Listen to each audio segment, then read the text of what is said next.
Salut à tous, c'est Hugo de la chaîne NSS et vous le savez, on n'a pas forcément tous la chance d'avoir un bon PC pour monter les vidéos. Pour ma part, j'ai quelque chose de pas trop mal, c'est pas une fusée non plus, mais ça fait plutôt bien le café. Aujourd'hui, je vais vous montrer 3 techniques, 3 choses très simples à mettre en place pour booster les performances de Premiere Pro, surtout si c'est la première fois que vous lancez le logiciel. Là, pour le coup, ça va être plus qu'important d'avoir déjà ces éléments pour bien commencer. La première chose, et je vais venir placer un effet sur mon élément pour appuyer mon propos, avec les paramètres de base du logiciel, quand vous allez venir placer un effet VR, vous allez avoir ce petit bandeau qui va apparaître. Cet effet requiert une accélération GPU. Comment est-ce qu'on règle ce problème-là? Pour le coup, c'est vraiment pas compliqué.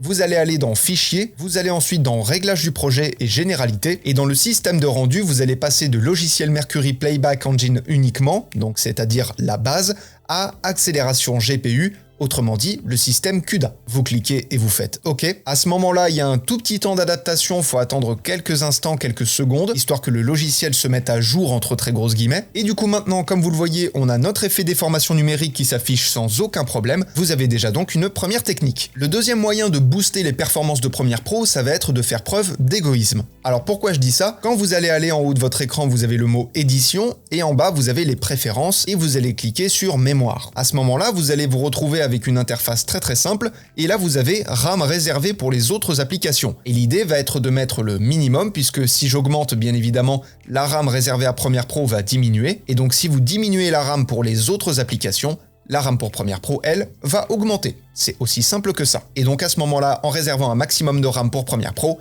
bien évidemment, vous boostez ses performances. Et vous faites OK. Ça, c'était la deuxième technique. Et la troisième technique, qui pour moi est l'une des plus importantes, dans votre panneau projet, à chaque fois que vous allez commencer un montage, vous sélectionnez vos rushs, donc en l'occurrence, je vais sélectionner le plan de référence, vous faites un clic droit dessus, vous allez dans doublure et vous faites créer des doublures. À ce moment-là, vous avez une petite fenêtre qui va s'ouvrir.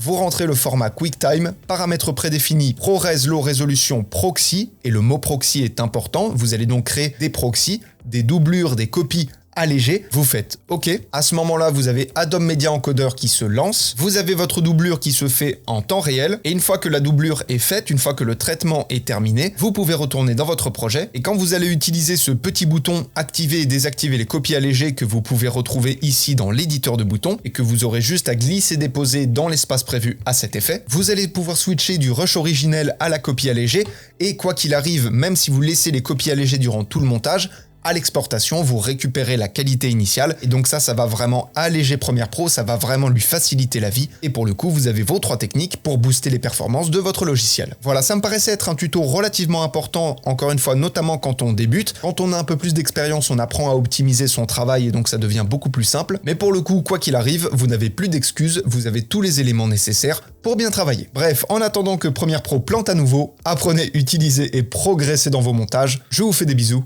et à plus.